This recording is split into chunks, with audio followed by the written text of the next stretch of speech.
Assalamualaikum warahmatullahi wabarakatuh. Bismillahirrahmanirrahim. Alhamdulillahirabbil alamin. Wa bihi nasta'inu ala umurid dunya waddin. Allahumma shalli ala sayyidina Muhammadin abdika wa nabiyyika wa rasulika nabil ummi wa ala alihi wa sahbihi wa sallim tasliman biqadri azamati dzatika fi kulli waqtin wa hin. Amma ba'd. Kaum muslimin muslimah, kita memasuki hikmah yang ke-34. Setelah kemarin kita hikmah ke-33 itu membahas mengenai bagaimana sesungguhnya posisi hijab yang senantiasa membuat kita ini merasa tidak mampu memandang Allah. Nah, rupanya ketika manusia itu rohnya terhijab secara ruhaniyah, ya, terhijab, ini yang muncul adalah justru sifat-sifat manusiawi yang destruktif, merusak terhadap perilaku ubudiyah kita. Nah, disinilah Ibnu Athaillah As-Sakandari membangun satu hikmah yang luar biasa, yang di situ isinya adalah satu proses pembebasan. Jadi kalau kita kepingin berbicara mengenai pembebasan manusia dari perbudakan yang selama ini mencekam, membelenggu manusia, itu adanya memang di dunia sufi. Ya, konsep tentang pembebasan ini. Bismillahirrahmanirrahim. Ukhruj min awsafi basyariyatika an kulli wasfin munaqidin li'ubudiyatik. Keluarlah, ya. Keluarlah dirimu ini dari sifat-sifat manusiawimu yang merusak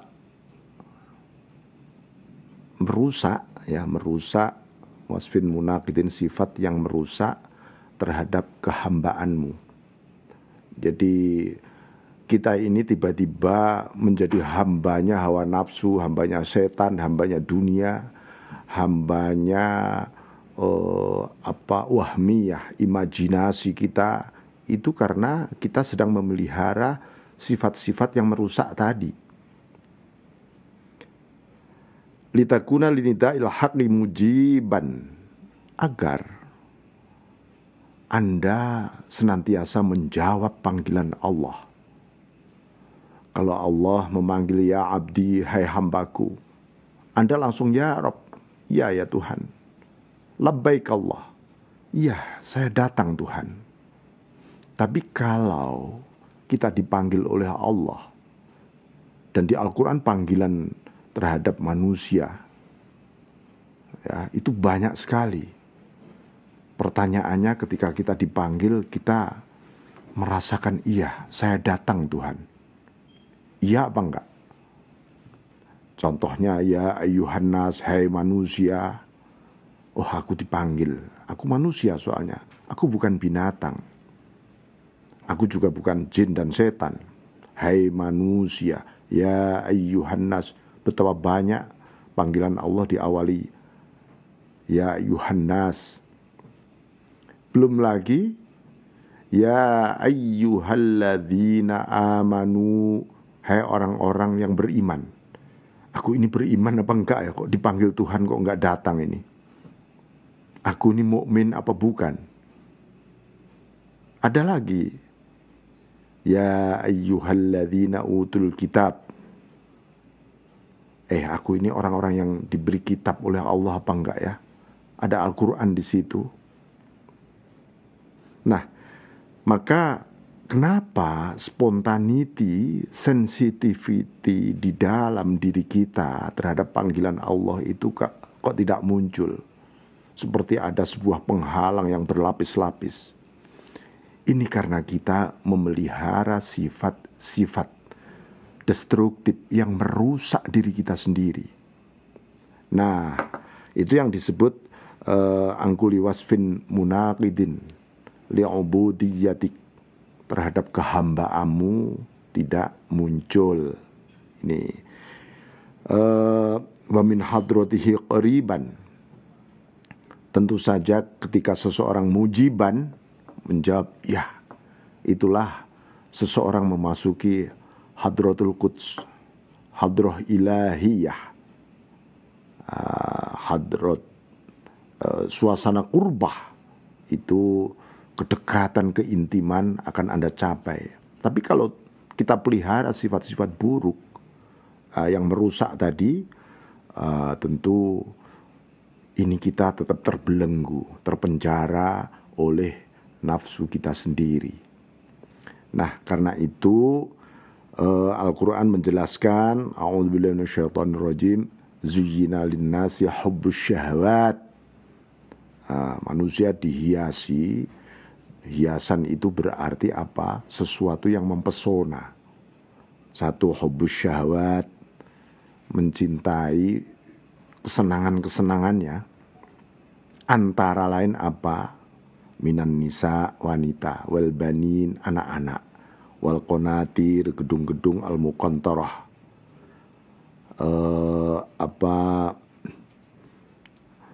minadz zahabi wal fiddati, kekayaan-kekayaan di situ berupa emas, perak, wal khailil musawwamah, itu kendaraan-kendaraan yang bermerek, ya. Kemudian wal an'ami wal harth, peternakan, pertanian, sawahnya luas dan seterusnya.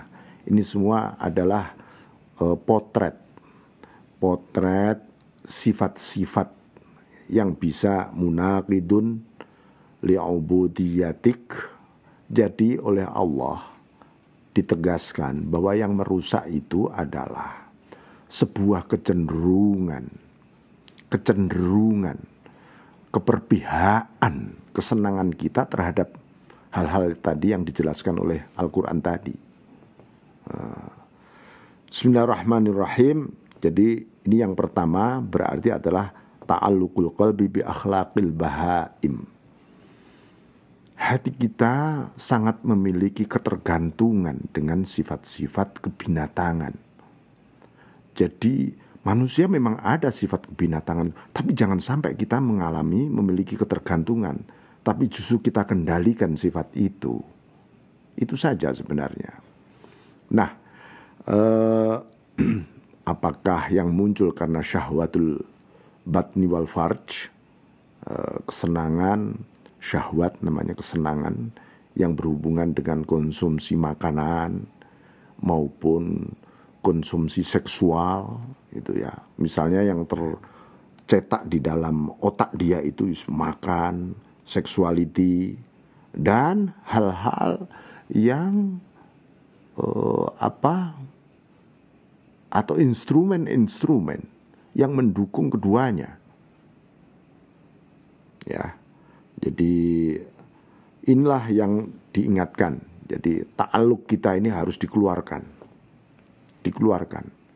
Hidup Anda di dunia, kalau sampai ta'alluq kita itu kepada al-bahaim, sifatul bahaim, maka itu akan menumbuhkan destruktif. Yang kedua adalah takhalluquhu bi akhlaqis syayatin. Beretika, bermoral, berakhlak dengan akhlak-akhlak setan. Jadi akhlak setan itu tentu saja ini yang menumbuhkan, kalau itu kita pakai sebagai standar etika kita, ya, maka akan muncul sifat takabur, iri, dengki, marah, kemudian bicara dengan sadis misalnya, ya, bahkan akan menumbuhkan stressing yang Anda tiba-tiba tumbuh rasa putus asa. Itu kan suasana bahaim. Muncul ambisi-ambisi yang lain seperti ambisi jabatan. Inilah menumbuhkan pengandaian-pengandaian yang menutup kebajikan-kebajikan kita sebenarnya. Ya. Ini dua hal itulah yang harus kita keluarkan. Nah, itu sifat basyariah tetapi yang destruktif. Maka seringkali ya kita sampaikan mengenai tazkiyatun nafas, membersihkan jiwa kita, itu artinya, maka seorang sufi mengatakan hakikatuka khurujuka angka, hakikatmu adalah keluarmu dari dirimu. Dirimu yang mana? Ya dirimu yang selama ini menjadi hijab antara engkau dengan Allah. Keakuanmu, egomu, ini. Maka apa sebenarnya yang menjadi andalan kita? Kok iktimat, kok binafsi? Yang diandalkan adalah diri. Itu pasti akan memunculkan sifat-sifat yang buruk nantinya. Karena dia akan kehilangan sifat-sifat mulia. Jadi kalau seseorang itu sudah bisa keluar dari etika atau akhlak-akhlak syayatin, akhlak-akhlak syaitoniyah itu, maka akan tumbuh itu al-akhlak al-mahmudah al-karimah, akhlak yang terpuji, yang mulia. Jadi suasananya malaikah, suasana kemalaikatan juga akan tumbuh, seperti sifat tawadu, ya, syukur, ridho, ikhlas, tawakul, taslim terhadap Allah, ya, ini tumbuh dengan sendirinya. Nah, suasananya menjadi tentram dengan sendirinya. Suasana ribet, stres, kacau itu ya karena kita memelihara sifat-sifat yang merusak tadi di dalam diri kita. Maka kalau disebutkan bahwa kenapa malaikat tiba-tiba protes kepada Allah, ataj'alu fiha mayufsidu fiha wa yasfikud dima, ada dua kata kunci yaitu mafsadah dan as-sifak bid-dima, menumpahkan darah, merusak dan menumpahkan darah. Merusak itu munculnya dari sifat-sifat hewani tadi, syahwat tadi.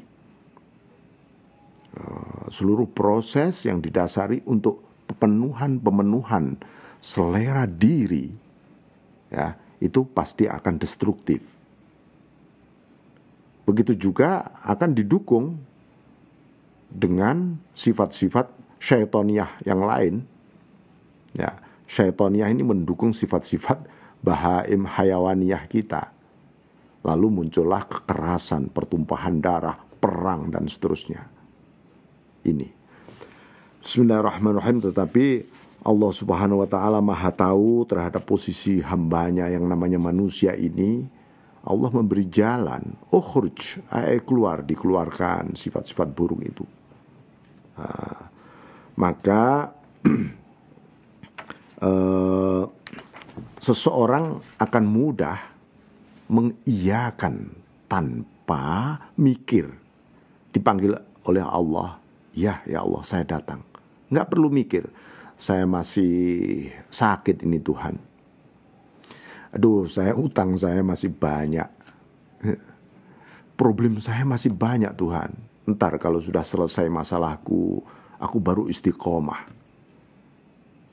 Kalimat-kalimat ini adalah kalimat nafsaniyah, kalimat egois kita, yang karena kita sedang terpenjara oleh sifat-sifat destruktif tadi. Lalu bagaimana kita akan bisa intim hadir di hadapan Allah dengan sejumlah kotoran yang ada? Nah itu. Nah ini kemudian berlanjut. Ini diingatkan betul oleh Ibnu Athaillah. Bismillahirrahmanirrahim. Jadi kalau kita biarkan, ya, kita biarkan diri kita memelihara, tumbuh, menanam syahwat, nafsu kita terus menerus, apalagi yang merusak itu tadi, Maka beliau mengingatkan, hei, aslu kulli ma'siyatin wa ghaflatin wa syahwatin ar-ridha anin nafs. Asal usul, kalau asal usul ini akar berarti setiap satu maksiat. Maksiat itu segala bentuk pengingkaran terhadap perintah Allah.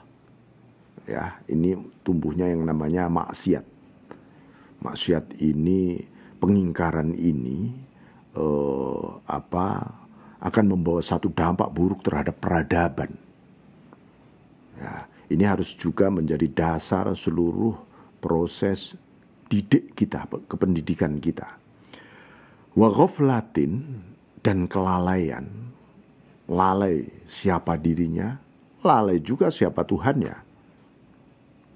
Wah, ini manusia. Ya sebenarnya kelihatannya manusia, tapi sebenarnya dia binatang, dia bisa jadi, dia sebenarnya setan gitu. Yang nomor 3, wasyahwatin, nuruti senang aja, hedonis. Dan suasananya menjadi materialistis, suasananya menjadi sangat egois. Itu sebenarnya 3 hal tadi, akarnya di mana? Akarnya cuma satu, ar-ridha anin nafs. Karena kita rela. Rela itu berarti memanjakan, mengiyakan terhadap hawa nafsu kita. Ya. Orang menjadi sangat emosional, sangat egois, mungkin juga sangat takabur, sangat jagoan. Wow, ini harga diri harus. Harga diri yang mana? Ternyata itu harga diri untuk membela diri sendiri saja. Walaupun sebenarnya agama itu sangat melindungi harga diri itu, tetapi bukan sebagai satu bentuk pelampiasan yang menumbuhkan justru sifat takabur, takjub pada diri sendiri, ya, ego. Nah itu. Jadi apabila sebuah perilaku dasar kita membangun karakter manusia didasarkan pada ar-ridha anin nafs, membuat satu paradigma tentang bahwa hidup ini adalah memanjakan ego dan nafas diri kita, itu akan pasti tumbuh 3 hal tadi. Maksiat, kelalaian demi kelalaian, kealpaan pada Tuhan dan dirinya sendiri, dan syahwatnya liar. Dan itu kehancuran peradaban. Ini, bangun karakter dari sini. Wa aslu kulli ta'atin wa yaqdatin wa ifatin adamur ridha minka anha. Dan sebaliknya. Orang kan banyak bertanya, saya kok untuk taat, untuk patuh, ini kok berat, males, istiqomah, angel. Gitu ya. Ini dari mana nih akarnya? Wa aslu kulli ta'atin, asal usul akar dari semua ketaatan, kepatuhan kita kepada Allah. 1, itu kebalikannya maksiat, taat itu. Wayak zotin, dan sadar diri. Sadar, ya Allah, iya, sadar aku. Wa'ifatin, dan mengendalikan kesenangan-kesenangan nafsu kita. Itu apa akarnya? Adamur ridha minka anha, bahwa Anda harus tidak rela terhadap perbudakan atau dominasi hawa nafsu kita. Ya. Dan ini adalah awal kita membangun peradaban. Peradaban itu harus diawali dengan taat.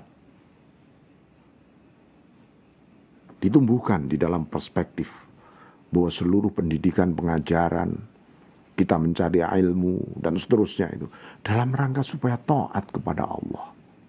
Dan itu kemudian orang supaya apa? Nomor 2, kesadaran. Kesadaran tentang siapa dirinya dan siapa Tuhannya.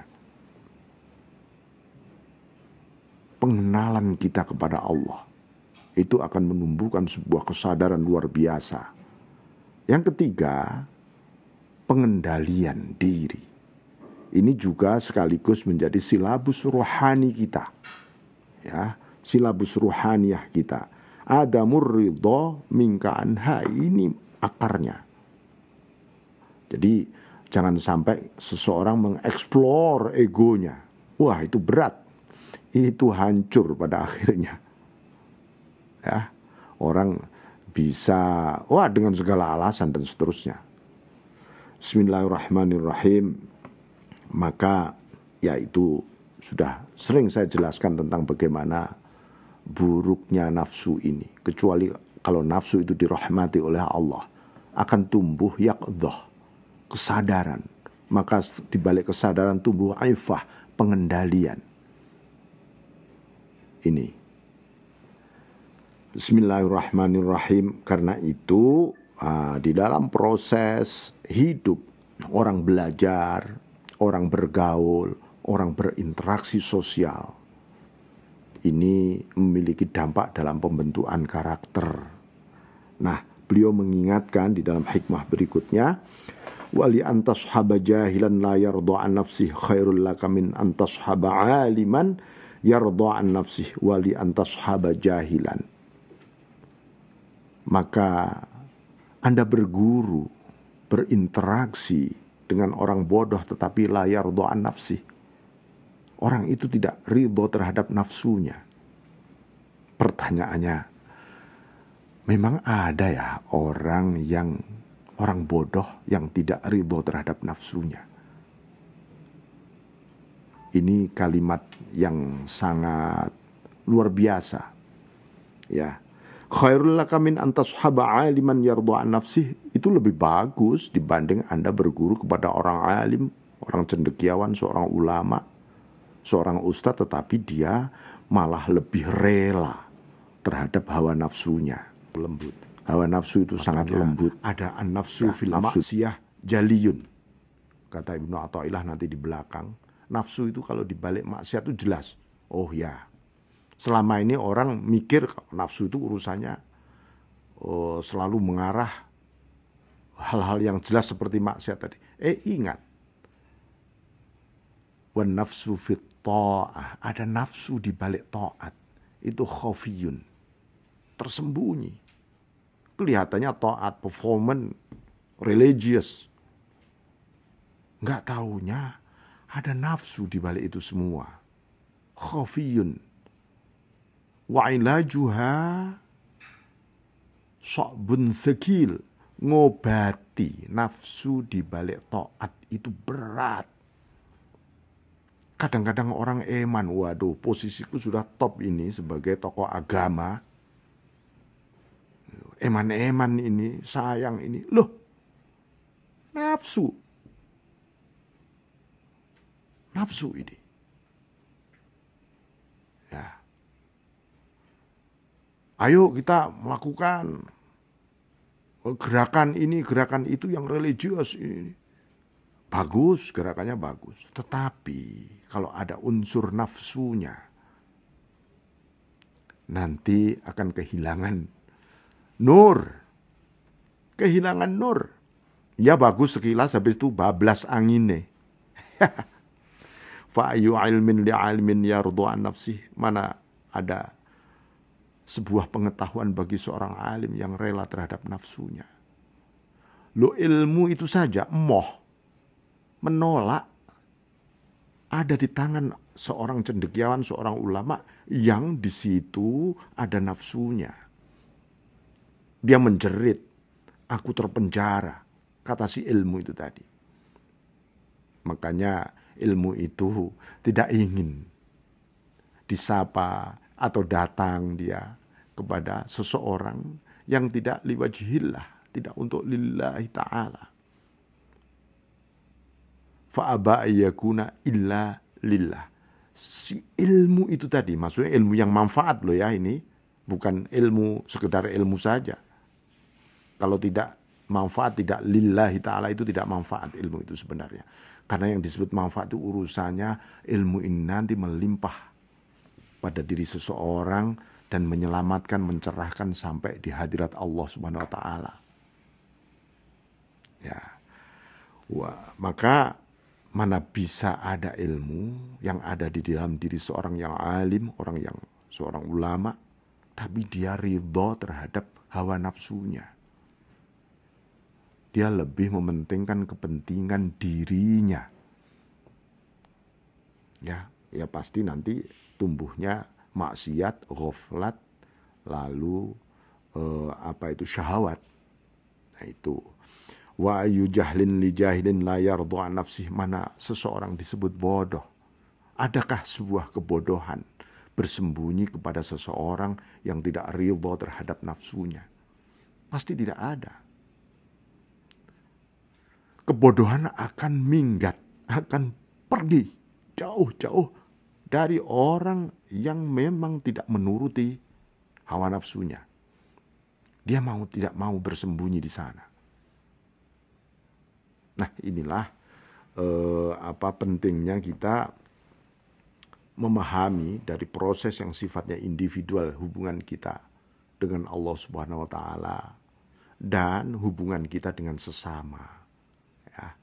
Ini soal yang kita mulai tadi dari sifat-sifat buruk kita yang kita bersihkan, lalu tumbuhlah sifat-sifat mulia.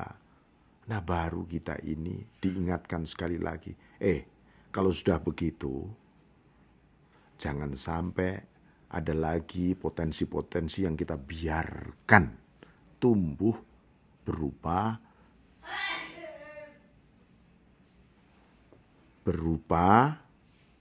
sifat-sifat nafsaniyah tadi. Ini semua menggambarkan tentang ilmu, ya, ilmu yang nafi dan ghairu nafi. Karena inilah sebenarnya kita sedang berada di dalam sebuah, artinya gini, kita ini seperti sedang dalam sebuah pabrik ruhaniyah.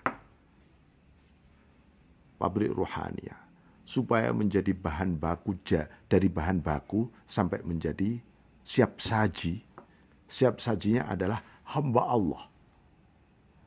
Abduka ya Allah, ya Rabb, hambamu ini. Hamba yang hamba yang benar-benar hamba Allah. Yang ketika dipanggil, ya ibadi wahai hambaku, iya ya Allah. Nah, itu hamba Allah. Dan itu ketika menjadi benar-benar hamba, setan tidak akan pernah bisa masuk. Dan itu memang dijelaskan di Al-Quran. Ya. Ini penting sekali untuk kita camkan di dalam diri kita dalam proses mendidik, ya, mendidik hati kita sendiri, jiwa kita, karena itulah yang memang dilihat oleh Allah. Allah tidak melihat performan Anda, tidak melihat status Anda, yang dilihat adalah hati Anda. Hati yang bagus akan mempengaruhi sebuah perilaku. Dan perilaku inilah satu proses bagaimana tumbuhnya peradaban yang mulia, peradaban yang bercahaya, yang disebut dengan atau disimbolkan dengan Al-Madinah Al-Munawwarah. Madinah itu kan kota, menggambarkan peradaban dengan tata aturan syariah yang bagus, tata aturan hukum yang disiplin tinggi. Tetapi kalau tidak munawwarah, tidak ada cahaya di dalam hati para penghuninya, ya tidak menjadi munawwarah, malah mufsidah, malah merusak gitu. Nah, demikian saya kira ya episode ini semoga manfaat fid dunya wal akhirah pada kita semuanya. Wal afu minkum wallahu muwaffiq ila aqwamit thariq. Assalamualaikum warahmatullahi wabarakatuh.